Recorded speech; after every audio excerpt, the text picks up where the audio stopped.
अस्सलाम वालेकुम my YouTube family, क्या हाल है आप सब लोगों के। मैं उम्मीद करती हूँ आप सब लोग ठीक होंगे। वेलकम बैक टू अनदर बाज़ार व्लॉग। और आज फिर सुबह सुबह निकल पड़े बाज़ार की सस्ती चीज़ों का जायज़ा लेने के लिए। तो देख सकते हैं ज़रीन भी ज़िद करके हमारे साथ आ गया कि मुझे भी चलना है आप लोगों के साथ, और बाज़ार में चलकर मुझे भी जो है चीज़ें ख़रीदनी है। और आपको पता है कि बच्चे आएँ और जो है माँ बाप को फालतू खर्चा ना करवाएं, तो ऐसा हो ही नहीं सकता। खैर आज का दिन जो है सुबह सुबह मैंने काम जो है अपना ख़त्म करके मैंने सोचा कि आज जो है बाज़ार का व्लॉग ज़रूर लाऊंगी, क्योंकि नेक्स्ट टाइम व्लॉग आए बाज़ार का या ना आए, अगर नसीब में हुआ तो ज़रूर आएगा। क्योंकि यहाँ से हम लोग थोड़ा दूर जा रहे हैं तो बाज़ार डेली आना जाना ये थोड़ा मुश्किल होगा। और कहाँ जा रहे हैं, शिफ्ट कहाँ हो रहे हैं, ये इंशाल्लाह नेक्स्ट व्लॉग में मैं आपके साथ ज़रूर शेयर करूँगी।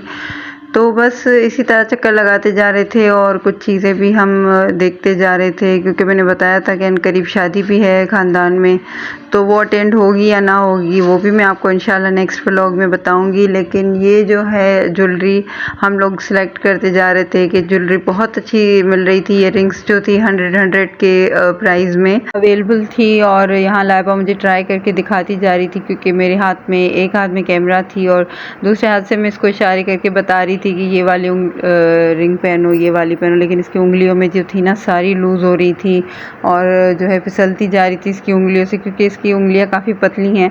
उसके बाद मैंने उसको बोला चलो मेरी उंगली में ट्राई करो, देखो शायद मुझे ये फिट आ जाए, और ये मुझे बिल्कुल फिट आ गई। तो मुझे जो था ना ग्रीन डायमंड की रिंग का काफ़ी दिनों से बुखार चढ़ा हुआ है कि कहीं से रिंग जो है ना ग्रीन डायमंड वाली मिल जाए, और वो भी लुक ऐसा हो कि रॉयल लुक लगे। कि अगर आप में से किसी ने हुर्रम सुल्तान का ड्रामा देखा हो तो आपने उसमें नोट किया होगा कि वो एक ग्रीन कलर की रिंग पहनती हैं जो कि बहुत ही अट्रैक्टिव होती है। और उस तरीके की रिंग मैं काफ़ी अरसे से ढूंढ रही हूँ लेकिन मुझे मिली नहीं अभी तक। तो खैर ज्वेलरी बहुत ही अच्छी थी और प्राइस में भी अफोर्डेबल थी। और मैं तो ये कहूँगी कि आप ज्वेलरी ज़रूर यहाँ से परचेज़ करें। और यहाँ की ज्वेलरी और दुकानों की ज्वेलरी के हिसाब से मैं कहूँगी यहाँ की ज्वेलरी बिल्कुल काली नहीं पड़ती। हालांकि मेरी बच्चियाँ पहन कर यहाँ वहाँ फेंक देती हैं, एहतियात से रखती भी नहीं हैं, लेकिन उसके बाद भी जो है ज्वेलरी ख़राब नहीं होती। टूट जाए वो अलग बात है, लेकिन जो है काली नहीं पड़ती। तो बस ज्वेलरी का तो थोड़ा बहुत जायज़ा लेकर फिर हमने कहा कि सोचा कि चलो आगे भी दूसरी ज्वेलरीज़ की दुकान देखेंगे। लेकिन जब हम लोग थोड़ा आगे चले तो फिर आगे हमें मेकअप की दुकान मिल गई। यहाँ पर इस भाई ने बहुत अच्छा मेकअप के प्रोडक्ट्स रखे थे और बिल्कुल ओरिजिनल थे। परफ्यूम्स भी बहुत अच्छी थी। तो यहाँ लाइबा परफ्यूम्स की फ्रेगरेंस चेक कर रही थी और मैं यहाँ आई शेडो पैलेट्स का जो जायज़ा ले रही थी। तो बहुत अच्छी आई शेडो पैलेट्स थी और पिगमेंटेशन बहुत अच्छी थी इनकी।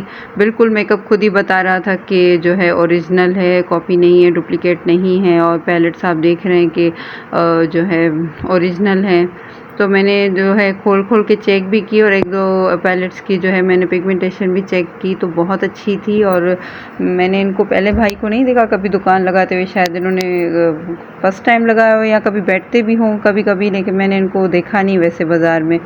तो बाकी मेकअप की दुकानें होती हैं तो वहाँ से मुझे अंदाज़ा हो जाता है कि ये लोकल मेकअप की दुकानें हैं।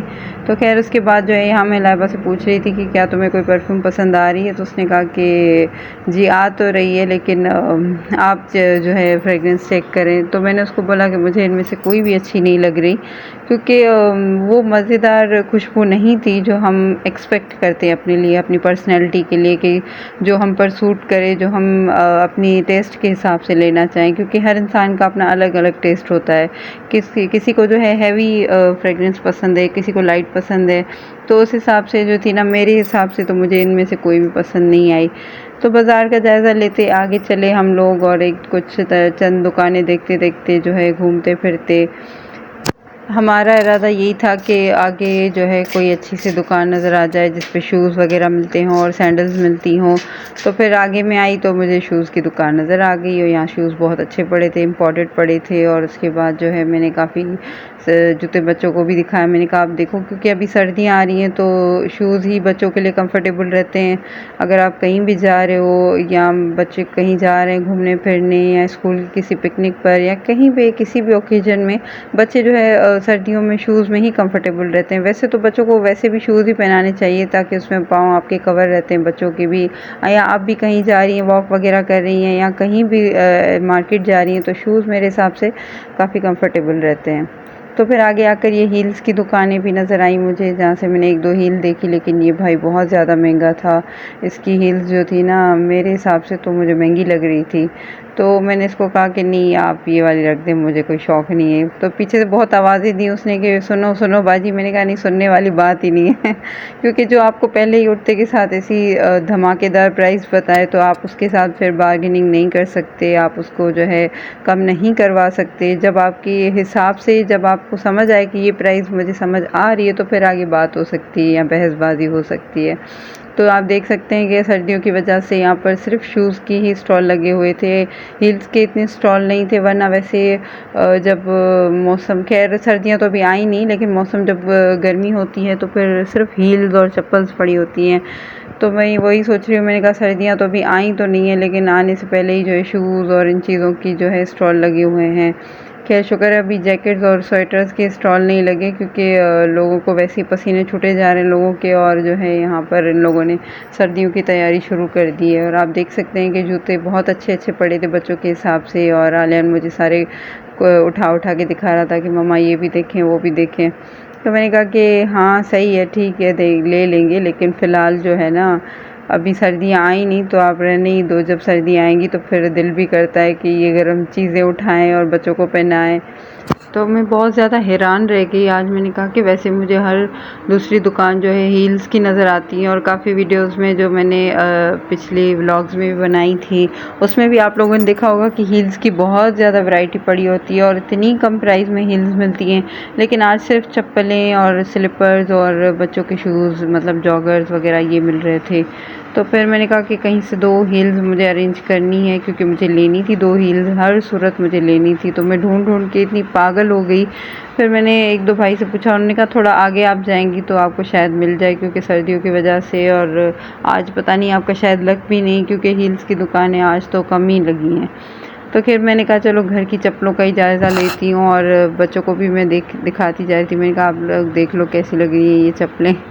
तो फिर ये देखना ही था चप्पलों का, कि मुझे आगे फिर हील की दुकान नज़र आ गई, और मैं चप्पलें छोड़ कर जो थी ना जल्दी हील्स की दुकान की तरफ गई। मैंने कहा पहले जो काम मुझे ख़त्म करना है मैं वो कर लूँ। और हील्स मुझे पसंद आई, एक सिल्वर कलर में हील परचेज़ की, और एक ये वाली नेवी ब्लू की कलर की जो हील थी वो भी परचेज़ की मैंने। तो बस जो था आज मेरा काम यहीं ख़त्म हो गया, और थोड़ा बहुत जो काम रह रहा है वो इंशाल्लाह नेक्स्ट टाइम जो है पूरा करूँगी मार्केट से जाकर। और जो है बस ये बाज़ार का व्लॉग आज यहीं ख़त्म करूँगी, क्योंकि सारा दिन बाज़ार में घूम घूम के और बच्चों की ऑल फॉल फरमाइशें पूरी करके पता ही नहीं चला कि कैसे दोपहर से शाम और मगरिब होने वाली है। अब तो बस जो काम की चीज़ें थी वो तो ख़रीद ली, और अब इस व्लॉग को यहीं ख़त्म करूँगी। इंशाल्लाह आप मुझे अपनी दुआओं में याद रखिएगा और देखते रहिएगा मेरा व्लॉग, और व्लॉग को लाइक, शेयर और सब्सक्राइब ज़रूर कीजिए, क्योंकि आप लोगों के प्यार से ही हम लोगों को हिम्मत मिलती है नए व्लॉग बनाने के लिए। अल्लाह हाफिज़।